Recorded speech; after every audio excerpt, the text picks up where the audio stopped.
복음 생명 집중 과정 네, 8번째입니다. 제목은 하나님이 돕는 자 되시다. 하나님이 엣제르 되시다입니다. 네, 복음을 통하여 생명으로 나아가 영광 안에 거하도록 하나님이 우리를 창조하시고 구원하였습니다. 그래서 우리는 만물 안에 하나님과의 사귀는 존재로 부름받았고, 그래서 예수님이 이제 모델이 되셨는데 성육신하신 그분이 성경에는 그분은 항상 위에 거하고 아버지 품속에 거했다. 그러면서 동시에 먹고 마셨다라고 말씀하고 있습니다. 그래서 예수님은 원래 예수님이 있던 그런 자리, 그 삶으로 우리를 부르셨습니다. 영원으로 인도하기 위해서 십자가에서 죽으시고 부활하셨습니다. 그래서 기독교의 본질은 이 초월신앙이고 영원 속에서 사는 것인데, 우리가 전도할 목적으로 인간의 피로를 지지해 줍니다. 그것은 예수님도 그렇게 하셨는데, 인간들의 피로를 채워주시고, 그러나 그 피로가 표적이 되어서 피로를 통해 생명을 주시기를 원하셨습니다. 그러면서 이제 우리야 부르신 삶의 모델은 삼위일체 하나님에게 있기 때문에 그 하나님이 어떻게 거하셨는지를 저희가 살펴보았습니다. 아버지와 아들이 창세전에 사랑과 복종의 존재법으로 함께했고, 그 내어줌과 복종이 그저 상하관계가 아니라 그 안에 충만한 기쁨과 연합과 사랑이 함께 있었습니다. 그래서 우리가 예수 그리스도 안에 거하게 되면 우리가 기쁨이 넘치게 되어지는데, 그것은 이미 아버지와 아들 안에 있는 그 충만한 기쁨이 우리가 우리 안에 들어오면서 우리가 그 기쁨에 참여하기 때문에 그렇습니다. 그러면서 이제 지지난주에 이제 하나님의 형상대로 사람을 지으시다라는 부분을 했습니다. 성자 하나님을 위하여서 만물이 창조되었다라는 말씀을 먼저 드렸습니다. 예수님을 위해서 내가 창조되었고 존재하며 살아가는 것입니다. 그런데 우리가 이제 교회 안에서 많이 듣는 말씀이 하나님이 우리를 사랑하십니다. 우리의 죄를 사하셨습니다. 우리의 기도에 응답하십니다. 우리를 지키십니다. 이런 말을 우리가 하도 듣다가 보니까 그러면 이제 하나님이 나를 위해 존재하나 보다. 하나님은 나를 위해서 그 살아계시고 역사하신 모든 전능과 전지함은 나를 위해서 가지고 있나 보다. 이런 이제 오류와 착각이 빠집니다. 그것이 아니라 우리가 하나님을 위해서 존재합니다. 그리고 모든 피조물과 만물은 하나님을 위해서 존재하고 예수 그리스도를 위해서 존재합니다. 그래서 이제 소요리의 문답이라고 하는 가장 첫 번째는 이것이에요. 사람의 제일 되는 목적은 하나님을 영화롭게 하고 영원토록 그 하나님을 즐거워하는 것이다. 단순히 교리가 아니고요. 이것이 가장 첫 번째라는, 만약에 우리가 하나만 신앙이 뭔가 알아야 된다라면은, 우리가 물론 이제 제사함과 십자가 복이 너무나 중요함에도 불구하고 제일 먼저 기억해야 될 것은 하나님을 영광스럽게 하고 영원토록 하나님을 즐거워하는 것이에요.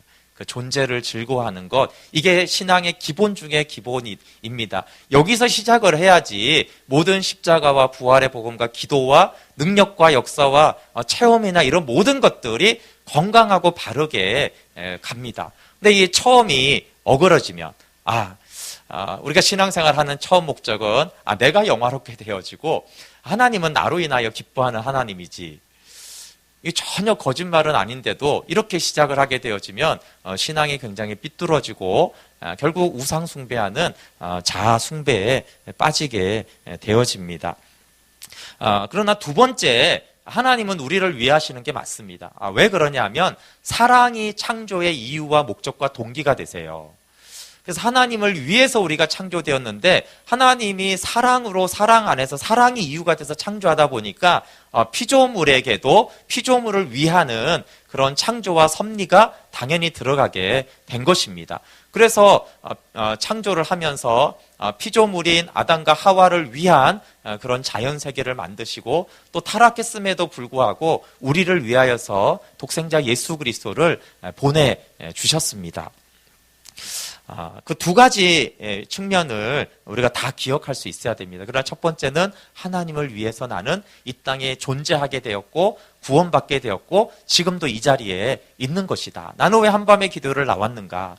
주님을 위해서 내가 여기에 앉아 있는 것이다. 내가 주님을 위해서 내가 직장으로 가는 것이고, 주님을 위해서 설거지를 하는 것이고, 주님을 위해서 자녀를 키우는 것이다 라는 게 항상 먼저예요. 그러면 하나님이 우리를 위하시고 돌보시죠. 그러니까 크게 언약 관계가 이렇게 되어집니다. 우리는 하나님께 원래 하나님을 위한 존재가 되는 것이 하나님의 말씀에 복종하는 것이고, 그러면 하나님은 우리를 위하시는 하나님이 되어주셔서 우리를 돌보시고 우리를 지키시고 우리를 양육해 주십니다. 그런데 그런 이제 두 관계가 합치면은 하나님은 우리를 언약적 교제의 존재로 지으셨습니다. 그래서 사람만이 유일하게 말씀을 받아들이고 복종할 수 있는 존재로 지음을 받았습니다. 그래서 사람이 받은 첫 번째 복은 하나님이 가라사대, 하나님이 말씀하시되가 첫 번째 복이에요. 그래서 말씀으로 사는 복된 존재가 되었다는 것이 사람이 받은 첫 번째 복이고, 두 번째 복이 이제 하나님의 말씀 안에 거할 때 생육하고 번성하고 정복하는 복을 받았어요. 근데 이 첫 번째 복을 우리가 잊어버리고 생육하고 번성하고 정복하라고 했어. 이렇게 됐을 때는 잘못된 기복신앙으로 가게 되어지는 것입니다. 우리가 하나님의 말씀에 순종하여 주 안에 거하면 어떻게 되죠? 이제 하나님의 대행자가 되는 거예요. 그래서 하나님의 대행자가 되어 이 땅을 다스리고 통치하는 하나님의 사람이 되는 것입니다. 그래서 예수님도 두 가지 떡에 대해서 말씀하셨어요. 그렇죠? 마태복음 4장 4절에 사람이 떡으로만 살 것이 아니고 살아계신 하나님의 말씀으로 살 것이다라고 했어요. 그러니까 두 가지 떡이 있잖아요. 그렇죠? 근데 예수님 먼저 떡은 말씀의 떡이다. 그렇지만 또 사람이 떡으로만 살 것이 아니라는 것은 두 번째 떡을 먹어야 되잖아요. 그렇죠? 그래서 우리의 양식도 두 가지 떡입니다. 그래서 우리가 받은 복도 두 가지예요. 하나님의 말씀으로 사는 존재가 된 것과 이 땅에 하나님의 대행자가 돼서 이 땅에 하나님의 나라를 이루어가는 존재로 살아가는 것. 그래서 우리는 늘 하나님 사랑, 이웃 사랑, 그리고 하나님의 말씀으로 사는 존재, 또 떡으로 사는 존재, 또 하나님의 말씀을 받아서 주님 안에 거하는 존재, 또 주님으로 인하여서 이 땅을 통치하고 섬기며 하나님 나라를 세워가는 존재로 부름을 받았습니다. 하나님을 위해서 먼저 창조되었고 또 하나님은 우리를 위하는 존재가 되어졌습니다. 그런데 이 두 가지의 항상 우선순위가 중요하게 되어집니다. 하나님이 이제 우리를 하나님의 형상대로 지어졌다라고 하는 것은 두 가지 의미가 있습니다. 그래서 우리의 형상대로, 우리의 모양대로 지었다라고 하는 것은 삼위 하나님처럼 관계적인 존재, 우리의 존재로 우리를 지으셨다라는 것입니다. 그래서 사람은 관계하는 존재, 하나님과 관계해야 되고 사람과 사람 사이에 관계하는 존재입니다. 그런데 1장 27절에는 자기 형상대로 지으셨다라고 한 것은 성자 예수 그리스도의 형상대로 지음받았다라고 하는 것입니다. 그래서 이제 우리의 형상이나 자기 형상이나 공통점은 관계성의 형상입니다. 그래서 하나님을 사랑하고 이웃을 사랑하는 계명이 사람에게 주어졌습니다. 그런데 이제 우리가 관계하는 것 하나와 개별적으로 아들의 형상이라는 것은 우리가 성부 하나님을 닮도록 창조되지 않았고 성자 예수 그리스도를 닮도록 창조되었다라는 것이에요. 그것은 인간이 살아가는 존재의 가장 기본적인 것을 말하는데, 그것은 사람은 하나님께 복종함으로 하나님의 사랑 안에 거하는 존재로 창조되었다는 거예요. 왜냐하면 예수님이 아버지께 복종함으로 아버지의 사랑 안에 거하는 성자 하나님이셨기 때문에 우리는 그 성자 하나님과 같이 하나님께 복종함으로 하나님의 사랑 안에 거하여서 하나님의 영광을 누리는 존재로 우리가 창조가 되었습니다. 그리고 이제 예수 그리스도와 우리의 차이가 있는데, 그것은 예수님은 아버지로부터 출생하였고 우리는 만들어진 존재라고 했습니다. 그래서 우리는 지금 죄 가운데 태어났기 때문에 십자가의 죄 사함과 함께 예수 그리스도 안에 있는 아버지의 생명을 받아야 됩니다. 그러나 만약에 아담이 죄를 짓지 않았을지라도 예수님이 이 땅에 오셔서 예수님 안에 있는 하나님의 생명을 아담이 받아야 됐어요. 그래서 위로부터 거듭난다라는 개념은 죄를 짓지 않은 아담에게도 해당이 되는 것입니다. 왜냐하면 아담은 이 땅에 만들어진 생명이었고 영원한 하나님의 생명을 가지고 있지 않았습니다.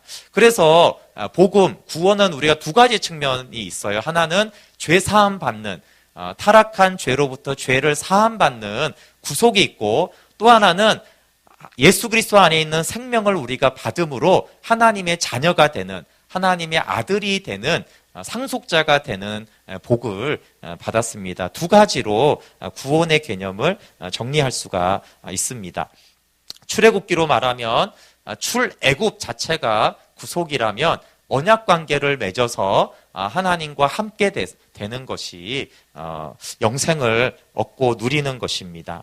네, 오늘 8강은 이제 창세기에 계속 이어지면은 사람 창조에 대한 이야기가 나오는데, 이제 그 부분을 제 주제로 하나님이 돕는 자가 되시다라는 말씀을 나누려고 합니다.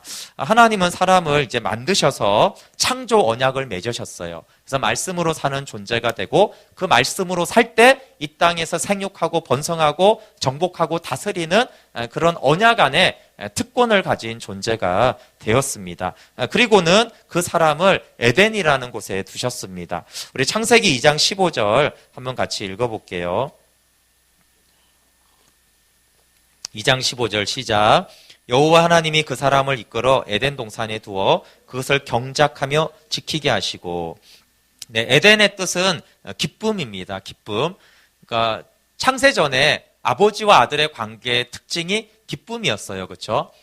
잠언 8장에. 그래서 그 기쁨의 하나님의 나라의 모형으로서 하나님이 기쁨이라는 곳에 기쁨의 동산을 만드시고, 하늘에 있는 기쁨의 모형으로 만드시고 사람을 그곳에 두셨습니다. 근데 이제 그곳에 두면서 두 가지를 하게 했죠. 하나는 경작하며 또 하나는 지키게 하셨습니다.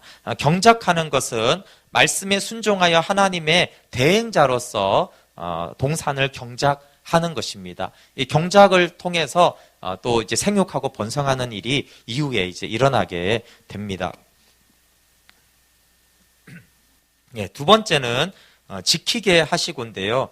말씀에 순종함으로 사단으로부터 이 에덴을 지켜야 함을 말씀하고 있습니다. 여기 아직 사단의 존재가, 뱀의 존재가 나오지 않지만 그러한 것이 있다라는 것을 암시하고 있습니다. 그리고 하나님은 이 에덴에 두신 다음에 하나님의 언약을 지키기 위한 계명을 주셨습니다. 이 상위 개념이고, 언약을 지키는 수단이 이제 계명인데, 창조하고 이 계명이 주어지는 부분이 16절, 17절이에요. 같이 한번 읽어볼게요. 시작.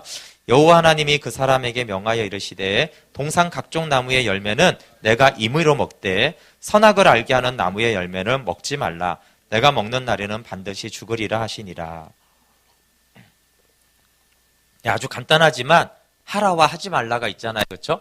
율법이 크게 하라와 하지 말라가 있듯이 다 먹어라, 내가 주는 것이니까. 그렇지만 선악을 알게 하는 나무의 열매는 먹지 말아라.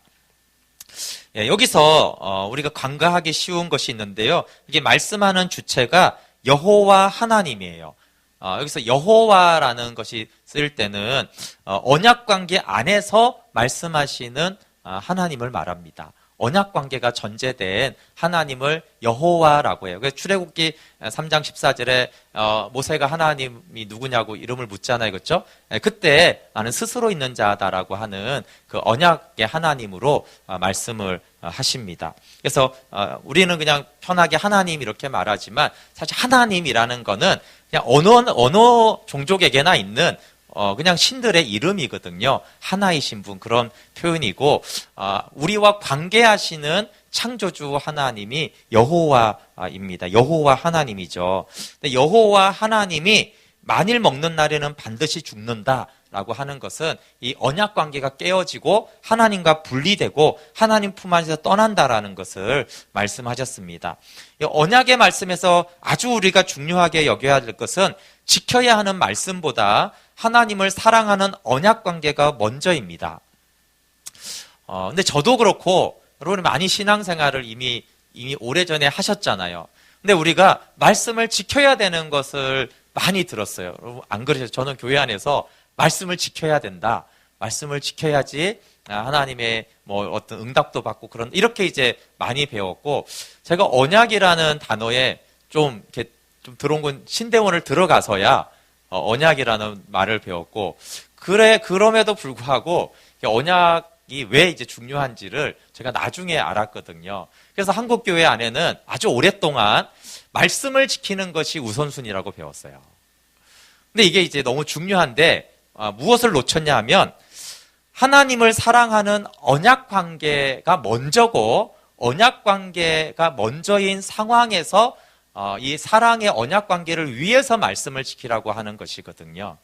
근데 이 언약 관계를 명확하게 앉지 않은 채, 물론 이제 언약을 우리가 몰라도 하나님을 사랑해야 된다라는 표현으로 강조가 많이 되었다라면 건강한 신앙을 가지게 되는데, 그렇지 않으면 이제 율법주의 신앙으로 빠지게 되는 경향이 한국 교회 안에 많이 생겼습니다. 또 한국은 이제 유교 문화가 있기 때문에 유교라는 게 이제 지켜라, 하라, 하지 말라로 나눠졌잖아요.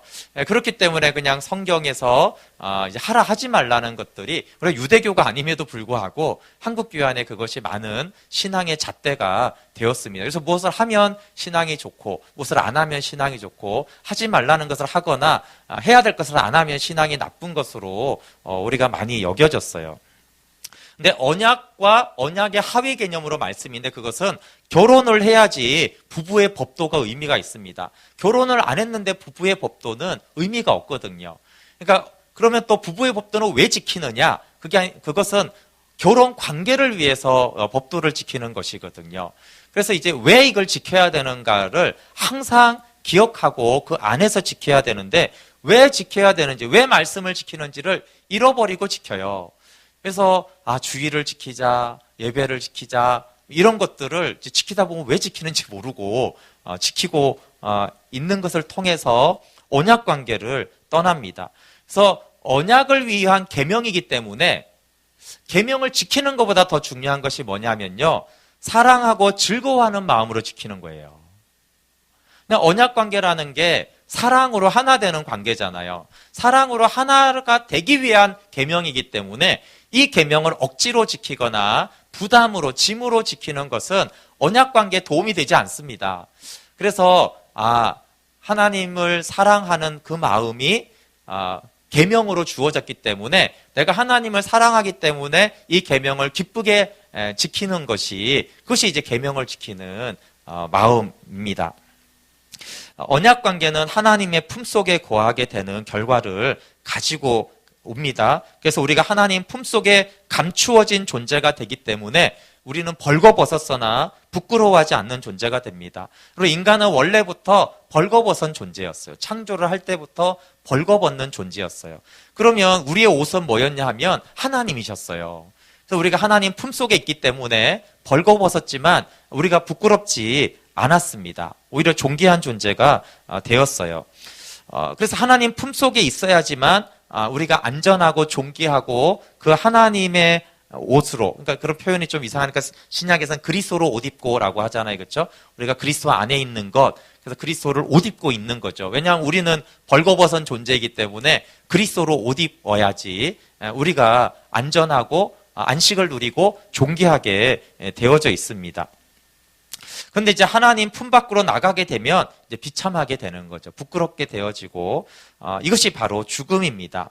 그러나 하나님 안에 있으면 부끄럽지 않기 때문에 존재가 존귀한 존재가 됩니다. 그래서 여러분, 우리가 하나님 안에 있는지 아닌지 그것을 이제 체크할 수 있는 것, 나도 다른 사람도 알 수 있는 것 중에 하나가요, 하나님 안에 있는 사람들은 약점을 잘 인정합니다. 더 나아가서 약한 것을 자랑합니다.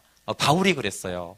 왜 바울은 약한 것을 자랑하죠? 왜냐하면 그는 하나님 주 안에 있기 때문에 부끄럽지 않은 그 자신의 존재가, 벌거벗은 그 존재가 부끄럽지 않아요. 근데 우리가 하나님 밖에 있으면 벌거벗은 내가 너무 부끄럽기 때문에 내 안에 수많은 약점과 그런 죄나 어두움이 있어도 그걸 절대로 사람들에게 말하지 못합니다. 왜냐하면 겉으로라도 존귀한 존재가 되고 싶어서 그래요. 그래서 이제 우리가 교회에서 나눔을 이렇게 보면은 의도적으로 그런 사람들이 사실상 자연스럽게 나오는 거는, 주님 안에 거하는 사람들은 자신의 연약함을 잘 고백해요. 근데 주님 밖에 살았던 사람들은 자기의 연약함을 고백하지 않고 자기 자랑이나 자꾸 이제 주변의 이야기를 하게 되어 있습니다. 하나님 안에 있었던 아담과 하와는 한 몸을 이루었으며 서로 벌거벗었지만 부끄러워하지 않았어요. 그렇죠? 사람을 정죄하지도 않았고 자신이 벌거벗은 것을 부끄러워하지도 않았어요. 왜냐하면 내가 그리스도로 옷 입고 있기 때문에, 하나님 안에 있기 때문에 벌거벗은 것이 부끄러움이 아니었습니다. 그런데 안타깝게 이 에덴 기쁨의 동산에 타락이 들어옵니다. 그러면서 창조 언약이 깨트려지는데요. 3장 1절에 이제 강교한 뱀이 등장을 합니다. 여기 강교하다라는 히브리 아룸은 사람을 표현한 벌거벗음인 아룸인과 동일한 단어가 사용이 되었어요. 현재는 뱀이 이제 하나님께 저주를 받아서 우리가 뱀을 비교적 싫어하는 동물에 속하는데, 죄가 들어오기 전에 유혹자 뱀은 피조된 동물 중에서 인간에게 가장 친숙한 동물이었어요. 지금과 같으면 강아지처럼 너무나 이렇게 유사성이 많았던 그런 동물이었습니다. 그래서 사람을 넘어뜨리는 유혹자로 사단이 선택한 것은 흉악한 모습이 아니라 가장 친숙한 모습으로 사람에게 다가와서 유혹을 했습니다. 로마서 7장에 있는 말씀이 이 에덴 동산에서부터 시작이 되어지는데요. 에덴 동산에 언약을 지키기 위한 수단으로 계명이 주어졌잖아요. 그런데 이 죄의 세력은 계명으로 말미암아 기회를 타서 여자를 속이고 사망으로 이끕니다. 로마서 7장 10절에 생명에 이르게 할 그 계명이 내게 대하여 도리어 사망에 이르게 하는 것이 되었도다. 죄가 기회를 타서 계명으로 말미암아 나를 속이고 그것으로 나를 죽였는지라. 이 말씀이 그대로 이 여자에게 일어납니다. 하나님이 에덴에 두시고 계명을 주신 목적은 생명에 이르게 하기 위해서 복종하여 하나님 품 안에 거하도록 계명을 주셨거든요. 그런데 이 계명을 이 죄의 세력은 어떻게 사용하냐 하면 복종하여 생명을 누리게 하는 계명으로 일단 보지 못하게 합니다. 그래서 언약을 떠난 말씀으로 보게 해요. 아까 제가 그래서 왜 언약과 말씀의 관계가 중요하냐면 사단이 이제 죄 가운데 빠져 있는 사람은 바로 이제 죄로 유혹하지만 그래도 하나님의 은혜를 누리고 있는 사람에게는 말씀을 어기는 것으로 먼저 다가오지 않고 언약을 벗어나게 하는 것으로 시작이 되어집니다. 이 죄의 세력이 속이는 첫 번째 방법은 아주 교묘하게 언약을 망각하게 하는 거예요. 그래서 이 사단이 하는 말을 이렇게 보면은 여호와를 빼버립니다. 그러니까 언약의 하나님을 빼고 하나님이 참으로 이렇게 말이 시작돼요. 하나님이 참으로. 왜냐하면 이제 뱀이 궁극적으로 목적하는 건 언약 관계를 깨트리는 것이거든요. 근데 하나님은 언약 안에서 말씀했지만 뱀은 언약 밖에서의 말씀으로 물어요. 네, 우리가 이 창세기에도 그렇고 예수님을 시험할 때도 사단이 성경 말씀을 인용할 수 있다는 걸 우리가 잘 알잖아요. 그렇죠? 성경 말씀을 인용하는 것은 얼마든지 사단이 할 수가 있어요. 근데 항상 사단이 하는 방법은 언약을 떠난 말씀으로 우리를 미혹하는 것입니다.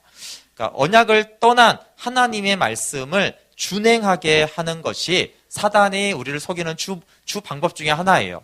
그래서 사랑으로 주어진 하나님의 계명을 율법주의화 시켜버립니다. 그러면 우리가 율법주의로 해야 된다, 하지 말아야 된다라는 어떤 의무로 받아들이기 시작하면 우리는 율법의 저주 아래에서 거하게 되는 거예요.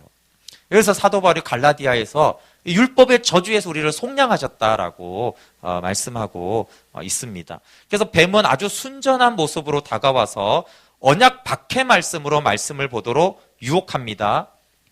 하나님의 말씀 자체보다 선행되는 것은 하나님과의 관계인 언약이라고 했어요. 그래서 속이는 방법이 언약 없는 말씀으로 하나님의 말씀을 보고 듣게 합니다. 그러면 결국 말씀을 불순종하게 되어 있어요.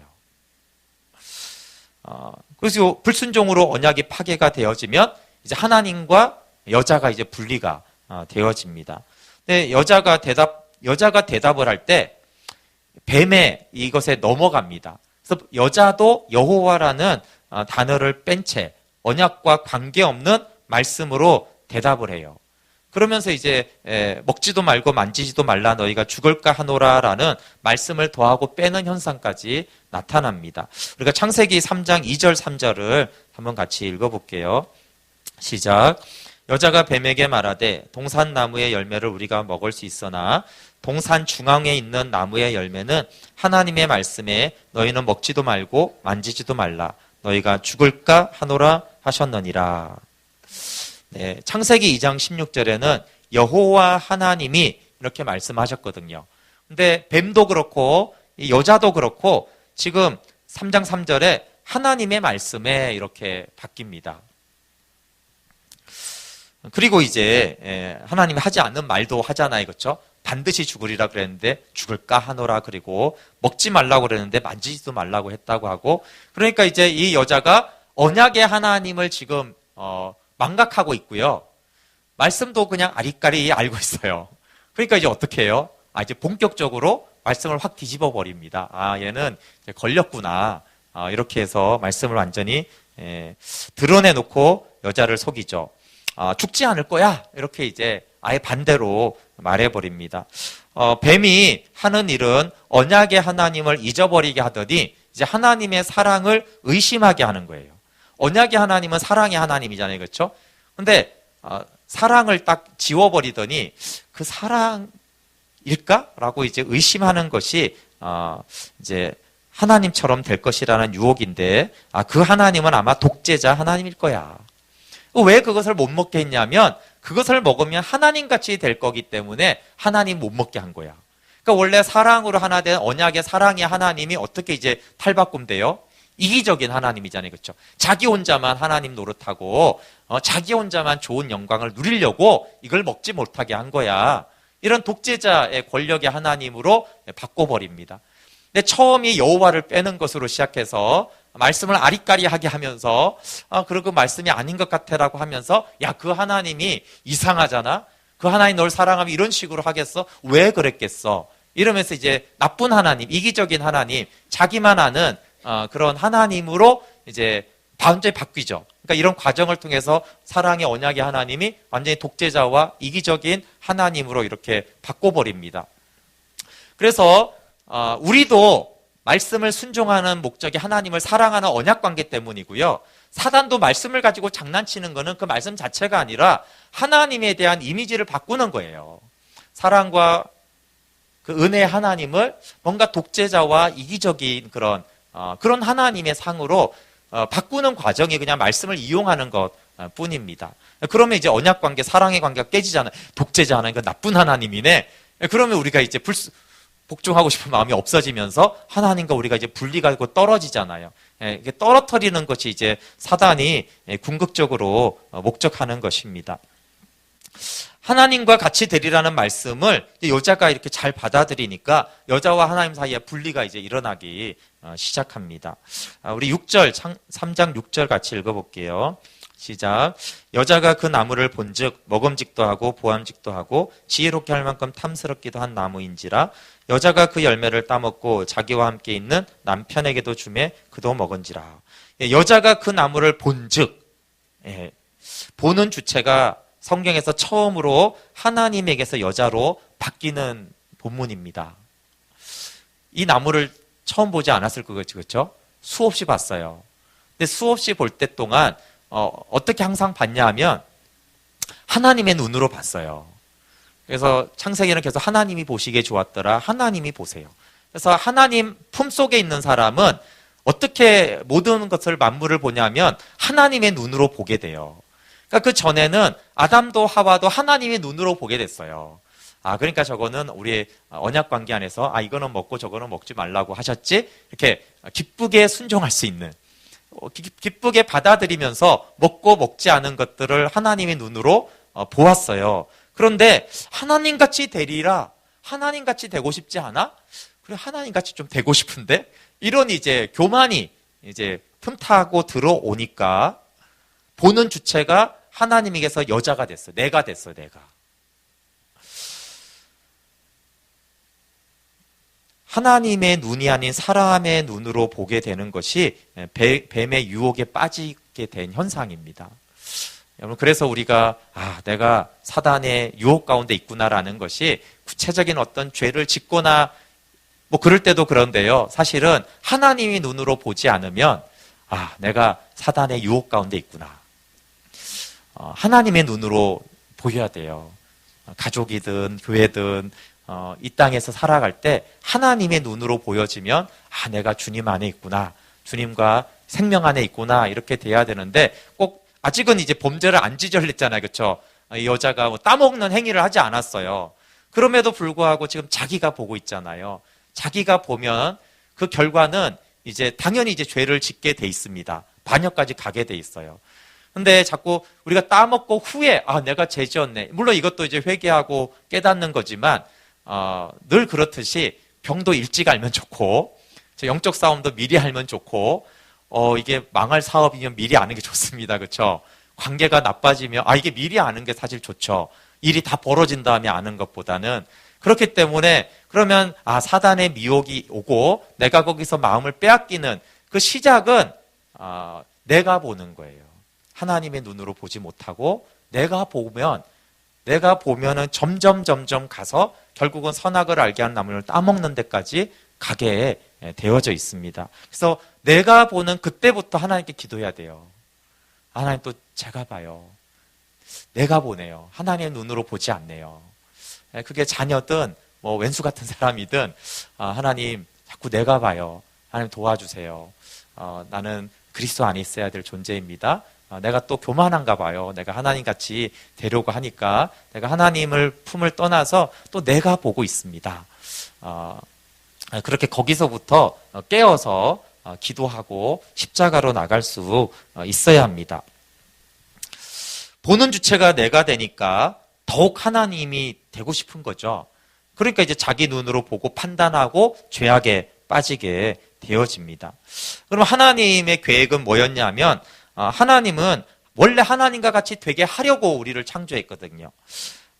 하나님의 사랑은 사람이 말씀에 복종하여 하나님 안에 거함으로 하나님과 같은 존귀한 자가 되게 하려고 우리를 창조했어요. 즉 성자, 아들과 같은 하나님과 같은 존재가 되기로 했는데, 이 사단은 성부와 같은 하나님이 되라고 미혹하는 것입니다. 요한복음 10장 35절에 성경은 패하지 못하나니 하나님의 말씀을 받은 사람들을 신이라 하였거늘. 하나님의 말씀을 받은 사람들, 그 말씀을 받아 복종하여 하나님 안에 거하는 사람은 이미 신이라고 성경이 말하고 있어요. 원래 하나님은 말씀을 받아 그 말씀을 하는 복을 받아서 하나님 안에서 하나님같이 존귀하게 되는 그런 존귀한 존재로 지었는데, 사단은 하나님 밖에서 하나님과 분리돼서 네가 스스로 독립적으로 하나님같이 되라고 하는 것이 사단의 미혹입니다. 이런 모습은 이제 너무나 많이 알고 있죠. 하나님과 분리되어 스스로 교만하여 하나님 노릇하려는 그런 죄성은 이제 일반화가 되었습니다. 하나님의 사랑은 하나님같이 되게 하려는 것이었는데, 정말 이 언약을 떠나버리니까 그 하나님같이 존귀하게 해주려는 하나님의 사랑이 독재자 하나님으로 보였고, 그 하나님을 떠나서 분리돼서 내가 그 하나님의 자리를 찬탈하려는 반역의 행위로 나타나게 되었습니다. 사단의 유혹은 똑같습니다. 하나님께 불순종해. 그리고 왜 네가 하나님께 복종함으로 왜 존귀해지려고 그래? 그건 안 돼. 너는 하나님과 독립적으로 직접 네가 하나님이 되라고 유혹하는 거예요. 그래서 내 힘으로 부자 되고 내 힘으로 공부 잘하고 내 힘으로 명예와 권력을 가져서 내가 직접 하나님 노릇하면 되지라는 것이 여전히 사단이 교회 안팎에 하고 있는 유혹입니다. 근데 이런 유혹의 과정에서 참 마음 아픈 일이 일어나죠. 그것은 돕는 자가 죄를 짓게 하는 자가 되었습니다. 아담을 범죄하게 한 사람이 하나님이 아담을 돕도록 지으신 여자가 아담을 범죄하게 하는 통로가 되어버립니다. 우리 창세기 앞으로 가서 2장 18절 같이 한번 읽어볼게요. 2장 18절 시작.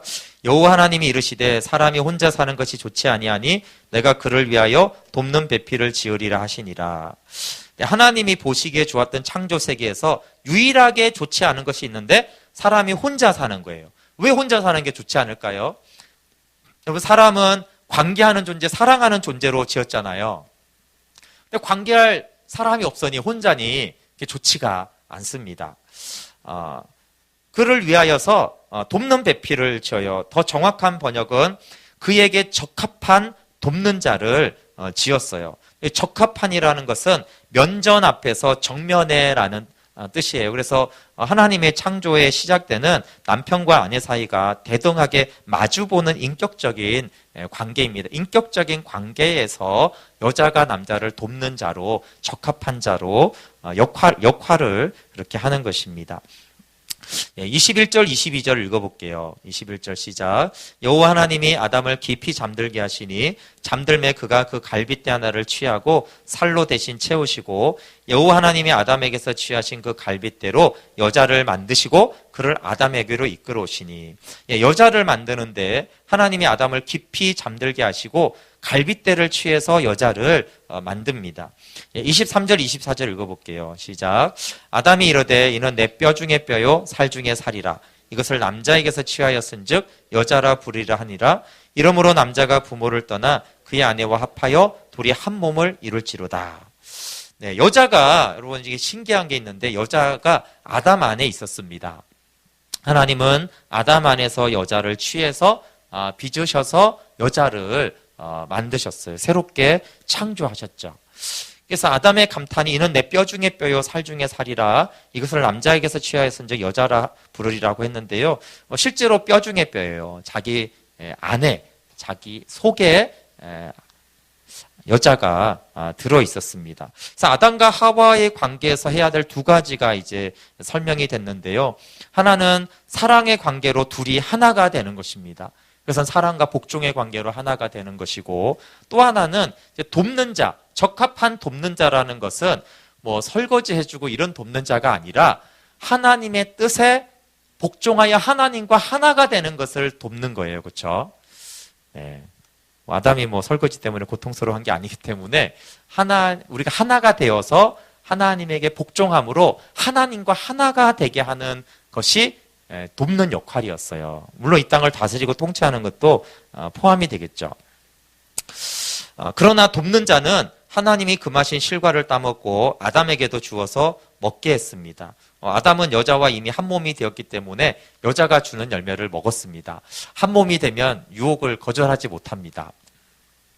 그래서 아담은 하나님과의 언약을 깨트리고 사망이 온 인류에게 오게 되었습니다. 가장 적합한 돕는 자가 유혹자가 되고 죄를 짓게 하는 통로가 되고 사실상 파괴자가 되었습니다. 이것으로 아담은 죽었고 아담과 하와의 한 몸도 파괴되었고 하나님과의 연합도 파괴가 되어버렸어요. 이 돕는 자라는 히브리어가 에제르인데요. 에제르. 아담이 주 안에 있게 하는 대신에 오히려 이 에제르, 돕는 자가 아담을 범죄하게 하고 사망에 이르게 됐습니다. 그래서 여자는 이때부터 돕는 자의 자격을 상실하였습니다. 돕는 자, 에제르가 구약성경 전체에서 21번 나옵니다.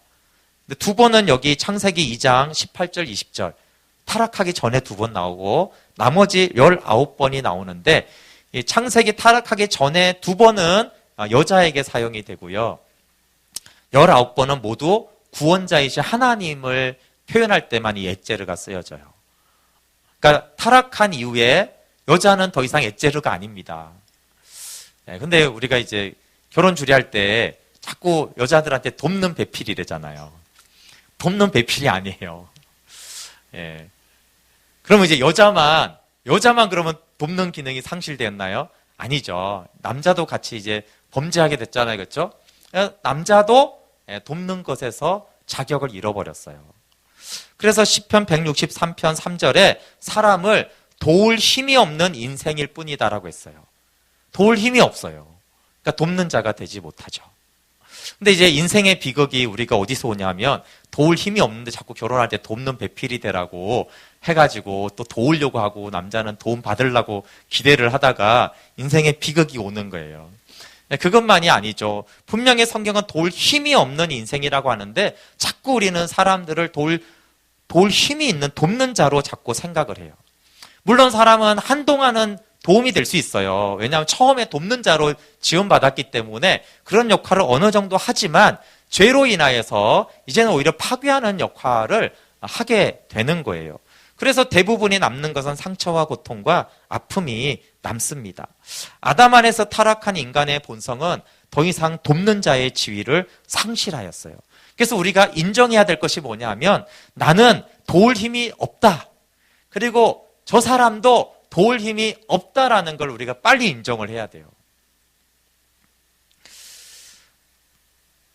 사람은 이제 돕는 자가 아닙니다. 거기서 끝나면 다행인데 돕는 자가 못 되니까 이제는 다른 누군가를 착취해야지만 사는 자가 되었어요.